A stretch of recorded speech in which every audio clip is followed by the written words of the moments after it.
প্রবাদ বাক্য আছে, পাগলে কিনা বলে ছাগলে কিনা খায়।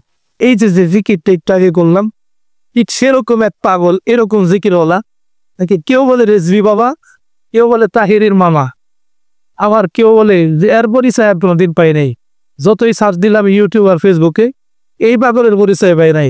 কিছুদিন পর পর নতুন নতুন আপডেট নিয়ে সাবির বাম পায়।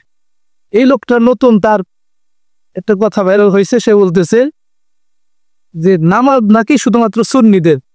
সে স্পষ্ট বলতেছে যে নামাজ সুন্নিদের।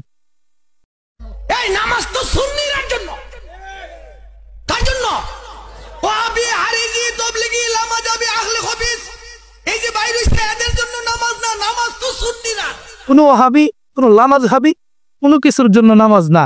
আল্লাহ তাআলা হে বেটারে একা এই সুন্নিদের জন্য নামাজ দিছে। এই গাঞ্জুটারি বাবাখুর ডাইলখুর, আল্লাহ তাআলা যে আকিমুস সালাহ বলছে, তোমরা নামাজ কায়েম করো। আল্লাহ বলছে ইয়া আইয়ুহাল্লাযীনা আমানু ইসতাঈনু বিস-সাবরি ওয়াস-সালাহ। আল্লাহ তাআলা বলছেন ফাসজুদহু ওয়াক্তারিন।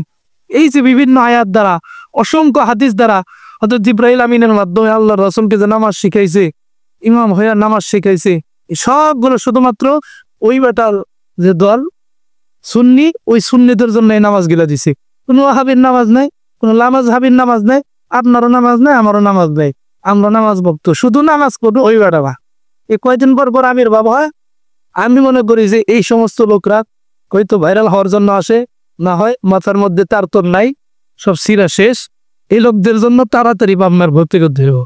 পাবনাই এদের জন্য সিট বরাদ্দ রাখতে হবে। পাবনার যারা আছেন তাড়াতাড়ি এদের সিট বরাদ্দ রাখেন, যে কোনো সময় এদের ভর্তি করতে হবে, না হলে দেশ আর থাকবে না। নামাজ হবা, রোজা হবা, কয়দিন পরে বলবে যে ইসলাম শুধু সুন্নিদের, আর কারো না।